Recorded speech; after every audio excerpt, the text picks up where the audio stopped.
So, Mark, as a continuation of our discussion in this series, what will it mean for the people leaders I just described and their organization to become a trained and designated cultural ambassador of hybrid workplaces from our executive wellness leadership program? That's a big question.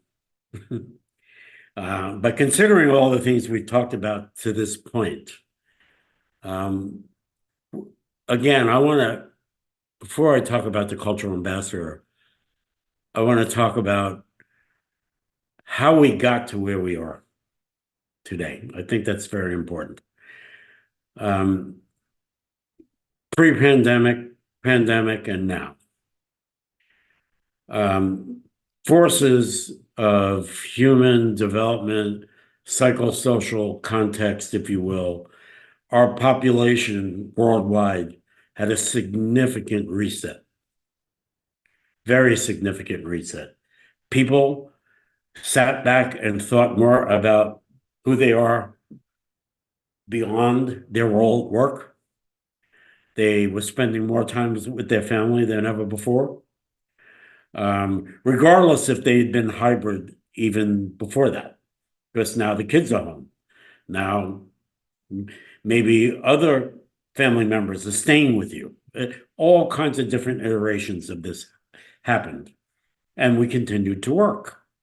And we found ways to still get very good work done, managing the storms at home of finding a place to work or a little desk in a corner somewhere, or there were all those parodies about people taking their Zoom calls sitting on a toilet or whatever it might be. Or doing their work, their laptop positioned on the ironing board. I love that. But the real point of this, more than anything, is that we came to realize, as we do at other times of pause in our life, the death of a loved one, a divorce, moving to a new country, moving to a new city, becoming an empty nester, whatever it might be, brought our attention to the integrated elements of life and work. What an unbelievable opportunity for the people in our field. We have people ultra sensitized to the value of who they are in relation to the family and community and their work, and how will I shape my discretionary effort to what I value most. And I know that I have multiple bottom lines to my own values. I now have an enriched value for family. I have an enriched value for my thinking time and reconsidering things in my life. And many people, depending on life quakes that happen in life, were presented with a pivot. And that pivotal moment was, am I going to continue to do the things the same, or am I going to make certain adaptations to enrich my life and at the same time do my best work? Right? That is the ultimate well-being program. Right there. Think about that. For sure. Yeah. The ability to be able to sit back, think about, how do I give my time, value, and effort to the things most important to me? That's a question most people have on their mind all the time. Yeah. It becomes acute when we have this. Well, if I may say, because we haven't talked about this thus far, you're actually and have been working on a book called Pivot to Purpose. I'll just speaking to everything you're talking about here, right? Yeah, it's fairly fresh in my mind. Yeah, for sure. But it was stimulated by my own experience during the pandemic. I made some significant choices about changing or redirecting, aspiring to things that were of more value to me. And I reshuffled what's important to me and found a way to find a balance with that. People are struggling with that every day. Post-pandemic, we go back to the way we were working in some ways. Other people are still working hybrid and some people completely remote, depending on the circumstances you're in. Regardless of what kind of situation you're in, the concept of managing me in relationship to what's being asked or needed of me has a huge amount of opportunity for people in the workplace well-being area to expand their thinking about how to serve populations of different ages, of different ethnicities, of different cultures, if you're working globally, related back to their values, related back to life stage and things of that nature, or age. But more importantly, how do I continue for the work, if you're representing a workplace, how do we help people do their best work, have a life, and align to the values and purpose of an organization and the values and purpose of their family and their community to find that integration that enriches one's ability to be psychologically safe in both spaces. Right. Meaning, what happens a lot is people are unsafe at work, and because they're unsafe there, they end up creating unfortunate opportunities where they're not as safe at home anymore because they've allowed that to influence themselves in ways where they're distracted by work at home all the time. Graduates, I won't name names, but she said the other day, she just feels like she's running on all cylinders and she doesn't know, why that is, right? If she's responding to her own energy and passion or if it's coming from the organization or the employees, I'm just beyond busy. And I don't know if I'm really producing, and I'm kind of paraphrasing, but producing the best work for those I serve and support and for the organization as a whole. And so, we've been really, we've come out of this 3 years of a pandemic, and we're sort of now in that aftermath, right? And trying to process what those 3 years were about, where we're going as organizations, right-sizing our organizations and doing it, in one foot on, fully on-site operations too, the other being, well, maybe we're going to be hybrid, but we're not really sure. So that's really confusing to all leaders, but particularly again, in this context, our people leaders, they're just torn as to where am I going? What's our direction? And these are some of the really quintessential, some really critical questions we are going to be. That's perfect. That's a perfect setup for what my response is going to be. Yeah.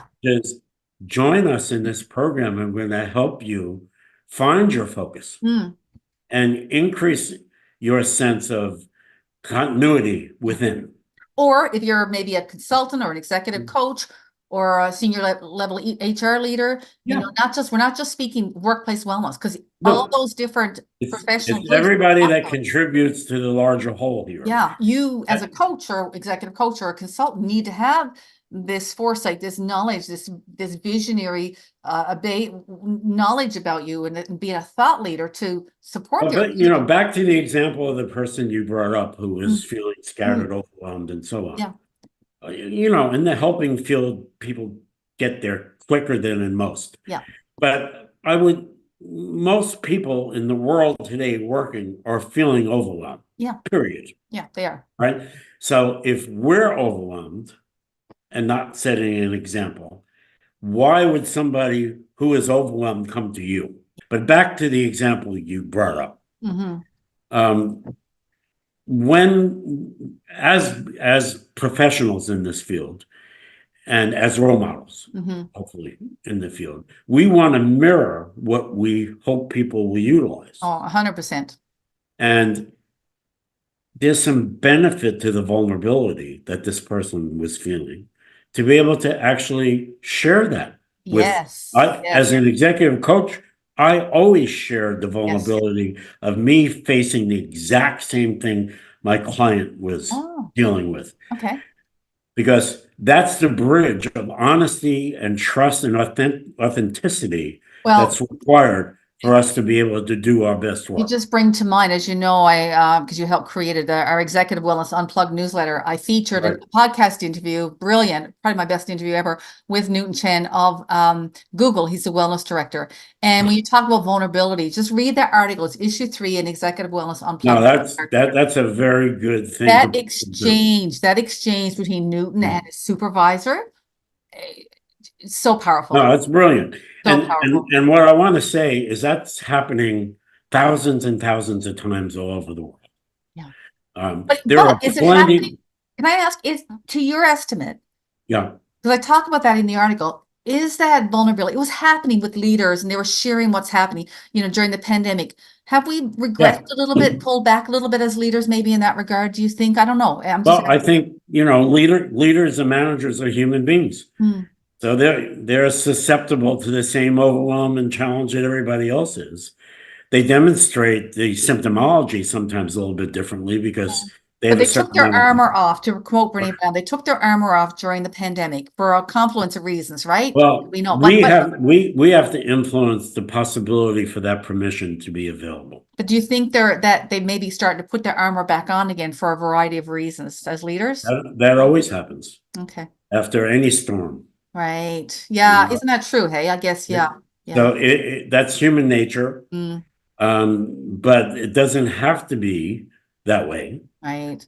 If in fact, which I spent the last 30 years doing, if in fact you're designing a leadership development program or a management training program of some sort, or a team development program, or you are a thinking partner with a leader or coach influencing them to be able to see the vulnerability as a strength, then the combination of training people, aligning with folks, Mhm. providing coaching, whatever it might be, starts to give permission to Yeah. leaders to behave in ways that Well, give them the bridge between their own challenges and the challenges that their team faces without it being a therapy session. yeah. Because that's not what it's supposed to be about by any means, but it's just acknowledging the fact that we're humans. Yeah. Which really, And to wrap it yeah, up, that brings it back to the cultural ambassador role of hybrid workplaces. And again, that's just one of many things we're going to get into in the Executive Wellness Leadership Program.